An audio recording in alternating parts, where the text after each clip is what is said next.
አሜን አሜን ሃሌሉያ። ዘማሪው ልቤ ባንተ ጸና አለ። ክብር ለእግዚአብሔር ይሁን። ልብ የሚጸናው በመገኘቱ ነው። ጌታ ይባረክ። የጌታ የኢየሱስ ክርስቶስ ጸጋና ሰላም በእያላችሁበት ይብዛላችሁ። ሰላም ሰላም ላለው ዛሬ ደግሞ ጌታ ረድቶኝ መጥቻለሁ። እግዚአብሔር የሰጠኝን ቃል ይዤ ያው ሁልጊዜ የሚያስተምረን የሚመራን ጌታ መንፈስ ቅዱስ ነው። ክብር ለእግዚአብሔር ይሁን። መንፈስ ቅዱስ እየመራን እፊቱ ስንሆን መገኘት ውስጥ እንገኛለን። በጸሎት እንጀምርና ወደ ቃሉ እንሄዳለን። ሃሌሉያ። ቅዱስና የተፈራ ያለህና የምትኖር ደግሞ የምትመጣ የዘላለም አባት አልፋ ኦሜጋ ጅማሪ መጨረሻ የሌለህ ንጉስ መጠጊያ አለት መካሪ መሪ ስለሆንክ እናመሰግንሃለን። እያንዳንዳችን በህይወታችን ስላንተ የምንለው ስላለን ጌታ ሆይ ባለፍንበት መንገድ ሁሉ አንተ ከኛ ጋር ስላለህ እናመሰግንሃለን። ከፊታችን ለሚሆነው ነገር ሁሉ አንተ የታመንክ ጌታ ስለሆንክ ስም ይባረክ። ቃሉን ላከፈወሳቸው ከመከራ ሁሉ አዳናቸው ተብሎ ተጽፏል። ይሄ ያውቃል፣ ይጠግናል፣ ያነሳል፣ ይመራል፣ ያጽናናል፣ ያበረታል፣ እንባን ያብሳል። በመገኘት ሰማይና ምድር ያልፋል ቃሌ ግን አያልፍም በሚለው ሕያው ቃልህ በመታመን ቃልህን የሚያስተምረው የሚመክረው የሚያሳየው ሕያው ቅዱስ መንፈስ በመገኘቱ አብሮን ስላለ እናመሰግንሃለን። ስለ ሁሉም ዘላለማዊና ታላቅ ሕያው ስምህ በእኛ ማንነት ውስጥ ማመስገን የምንችልበት ጸጋና መንፈስ ሁሌም ይርዳን በጌታ በኢየሱስ ስም አሜን አሜን አሜን። ክብር ለእግዚአብሔር ይሁን። ዛሬ የምናነበው ቃል አንደኛ ሳሙኤል ምዕራፍ 2 ላይ ነው። ቁጥር 2 ነው ማነበው። ከዛ ያው መንፈሱ ወደሚመራን እንሄዳለን። ክብር ለእግዚአብሔር ይሁን። እንደዚህ ይላል ሲጀምር ምዕራፍ 2 የሐና ምስጋና ጸሎት ነው የሚለው። ሐና እንዲህ ብላ ጸለየች፣ ልቤ በእግዚአብሔር ጸና፣ ቀንዴም በእግዚአብሔር ከፍ ከፍ አለ፣ አፌም በጠላቶቼ ላይ ተከፈተ፣ በማዳን ደስ ይለኛልና እንደ እግዚአብሔር ያለ ቅዱስ ማንም የለም፣ ካንተ በቀር ሌላ የለም፣ እንደ አምላካችን ያለ አለት የለም ትላለች። ክብር ለእግዚአብሔር ይሁን። ኢየሱስ ክርስቶስ የጌቶች ጌታ ነው። እዚህ ያነበብነው የእግዚአብሔር ቃል ሕያው ቃል ላይ ምንድነው የሚለን? የሐና የምስጋና ጸሎት ይላል። ሐናን ምዕራፍ 1 ላይ ስንመለከታት ሐና ምዕራፍ 1 ላይ አጣብቂኝ ነገሮች ላይ ነበረች። ሐና ምዕራፍ 1 ላይ መልካም ባል አላት፣ የሚያበረታ አይዞሽ የሚል ከጎኗ የሚሆን። እንደገና ደግሞ ምራት አለች፣ ምራት ደግሞ ልጆች አሏት። ስለዚህ ሐናን ምን ትላት ነበር ይለናል መጽሐፍ ቅዱስ? ታበሳጫት ነበር ይላል። ሐና ከምራቷ የተነሳ ውስጧ ምን ነበረ? ብስጭት ነበረ፣ ባዶነት ነበረ። ሁልጊዜ ታስታውሳት ነበር ያንን ሐና ባዶ የሆነችበት የተዘጋ ነገሯን። ሶስተኛው ደግሞ ሐና ከእግዚአብሔር የምትፈልገው ነገር አለ። ከእግዚአብሔር ልጅ እንዲሰጣት ትፈልጋለች። በእንደዚህ አይነት አጣብቂኝ ውስጥ ያለች ሐና ግን የምትገኘው ምዕራፍ 1 ላይ ስታዩት በዚህ ሁሉ በመታልፍበት ውስጥ ሐና ባለማቋረጥ ወደ እግዚአብሔር የምትጸልይ ሴት ነበረች። ሃሌሉያ። ምን ባለማለት? ባለማቋረጥ የምታልፍበት ነገር ቀላል ሆኖ አይደለም። ምራቷ ታበሳጫታለች። ከእግዚአብሔር የምትጠብቀው ሁልጊዜ የምታለቅስበት ጉዳይ አላት። እንደገና ባሏ ደግሞ ይሄ የምትለምኝው ነገር ባይኖርም እኔ ለምነሽ ከምታገኙ የበለጠ ካንቺ ጋር ነኝ እያለ የሚያበረታታ ያንን እየጠየቀች ያለችውን ባይሰጣትም እኔ ካንቺ ጋር ነኝ የሚል አለ። በእንደዚህ ውስጥ ሆና ግን ሐና የምትገኘው ባለማቋረጥ ወደ እግዚአብሔር ትጸልይ ነበር። ሃሌሉያ። ችግሩ አለ፣ ሁኔታው አለ። እኛ ግን ሰፈር እንዳንለቅ ያለንበትን ቦታ እንድንጸና እግዚአብሔር ይፈልጋል። ሐና ለእግዚአብሔር የተገኘች ሴት ነበረች። ነገሯ ተዘግቷል። ነገር ግን ባለማቋረጥ ወደ እግዚአብሔር ትጸልይ ነበር። ክብር ለእግዚአብሔር ይሁን።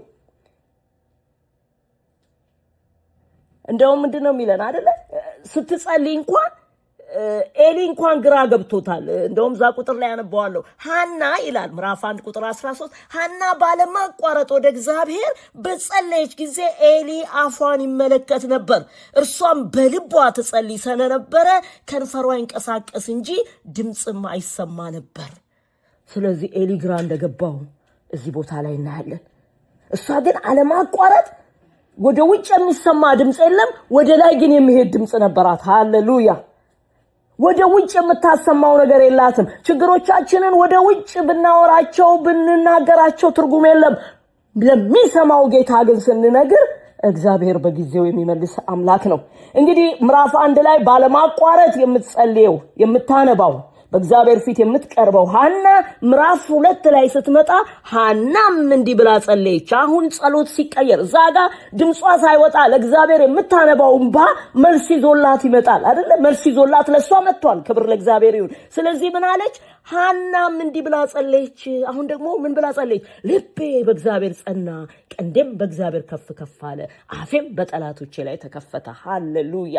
ሐና ልቧ የጸናው ያ ብዙ ያለቀሰችበት የተዘጋ ማህፀኗን ከፍቶ የሰጣት ብላቴና ሳሙኤልን ስላገኘች ሳይሆን ስለሱ በእግዚአብሔር ፊት ምስጋና አላት። ነገር ግን ልቧ የጸናው የተደገፈችው እግዚአብሔር ስለሆነ ነው። ሃሌሉያ።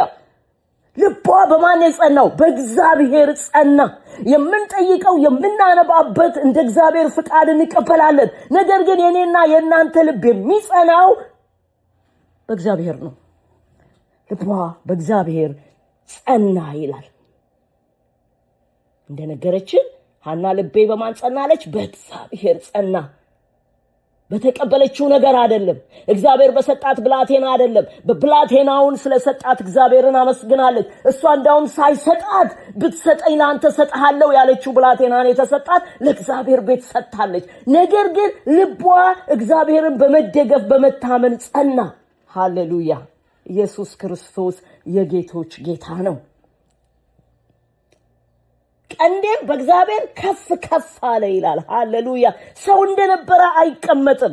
ዝቅታ ውስጥ፣ ባዶነት ውስጥ፣ ተስፋ መቁረጥ ውስጥ ነገሮች ሁሉ ተቆላልፈው ተሳስረው በፍርሃት በጭንቀት በውቀት ግራ በመጋባት ውስጥ ቢኮን እግዚአብሔር እንዲረዳን ከምንፈልገው ከምንጠይቀው ነገር በፊት ባለማቋረጥ በእግዚአብሔር ፊት እንደ ሐና የምንገኝ ያድርገን።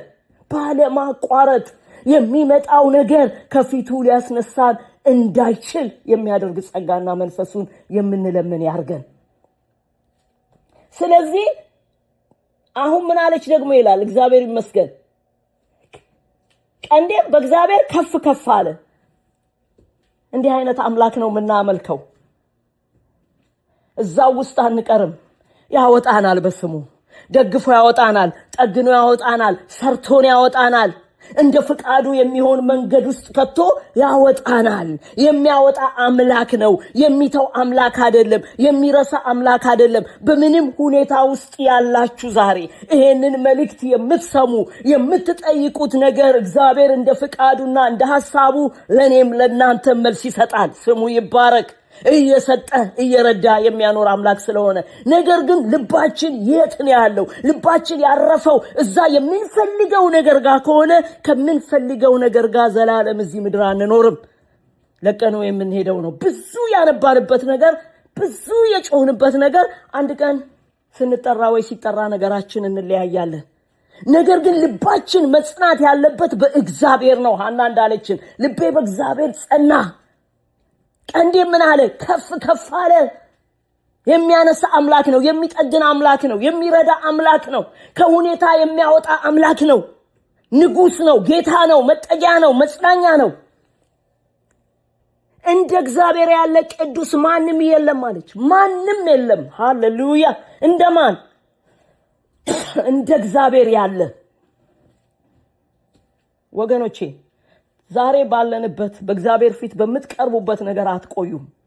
ምክንያቱም ምዕራፍ 1 ላይ ያየናት ሐና ምዕራፍ 2 ላይ የምስጋና ጸሎት ይዛ በተሰጣት ነገር ሳይሆን በእግዚአብሔር ልቧ እንደጸና ነግራናለች። ዛሬም በምንም ሁኔታ ያላችሁ ልባችሁ በእግዚአብሔር ይጽና። ሰው ልቡ በእግዚአብሔር ከጸና በምንም ሁኔታ ውስጥ የመቆም የመጠበቅ የመጽናት ተስፋ የማግኘት ኃይል ያገኛል። ክብር ለእግዚአብሔር ይሁን። ልቤ በእግዚአብሔር ጸና። ሃሌሉያ። ስለሰጠን ቃል እግዚአብሔር እናመሰግናለን። በዚህ ቃል ውስጥ በያላችሁበት ልብን የሚያጸናው የመገኘቱ ኃይል ሐና በተገኘችበት እኛም እንድንገኝ እግዚአብሔር ይርዳን። ዘላለማዊና ቅዱስ ያለህና የምትኖር በቃል የምትናገር የደከመች ነፍስ፣ የዛለች ነፍስ፣ ተስፋ የቆረጠች ነፍስ፣ አለቀ በሚል ድምፅ አልቋል ብላ የተስማማች ድምፅ ዛሬ በኢየሱስ ክርስቶስ ስምና ስልጣን ከሁኔታ አንስቶ ልብን የሚያጸና አንተን መደገፍ የሚያስችል ጸጋና መንፈስ እንዲለቀቅ በጌታ በኢየሱስ ክርስቶስ ስም እንለምናለን። በጌታ በኢየሱስ ክርስቶስ ስምና ስልጣን ባለማቋረጥ ትጸልይ እንደነበር ሐና ባለማቋረጥ ጥያቄያችን ይዘን ፊት የሚያተጋው መንፈስና ጸጋ እንዲረዳን በምንቀበለው በጠየቅነው ነገር ተቀብለን በምንቀበለው ነገር ሳይሆን የኛ ልብ አንተን በመደገፍ አንተን በመታመን አንተ ፊት በመገኘት እንዲጸና ልብን የሚያጸናው መገኘት እኛንም እያንዳንዳችንን እንዲያገኘን በኢየሱስ ክርስቶስ ስም እንለምናለን። ስለሰጠን ጊዜ ሁልጊዜም ስለሚያገለግለው ሕያው መንፈስ ስለሚመክረው ስለሚቃትተው ቅዱስ መንፈስ እናመሰግንሃለን። ክብሩ በመገኘትህ ለምትረዳን ለምትደግፈን አባት ይሁን። ለኛም በጸጋህና በመንፈስህ የጥበብ መጀመሪያ እግዚአብሔርን መፍራት ነው ይላልና የሁሉ ነገር መጠቅለያው እግዚአብሔርን በመፍራት መኖር ነውና እግዚአብሔርን በመፍራት የሚያኖረው ምክርህና መንፈስ ይምራን በጌታ በኢየሱስ ስም አሜን። አሜን አሜን። ክብር ለጌታ ይሁን። ብንኖር ጌታ ቢፈቅድ ደግሞ ሌላ በሚሰጠኝ ቃል እመጣለሁ። እንግዲህ በምንም ሁኔታ ዛሬ ብትሆኑ ባለማቋረጥ በመጸለይ ልባችን በሚሰጠን ወይንም በጠየቅነው ነገር ላይ ሳይሆን ልባችን በእግዚአብሔር እንዲጸና ሁላችንንም በያለንበት ጸጋውና መንፈሱ ይርዳን። ተባረኩ።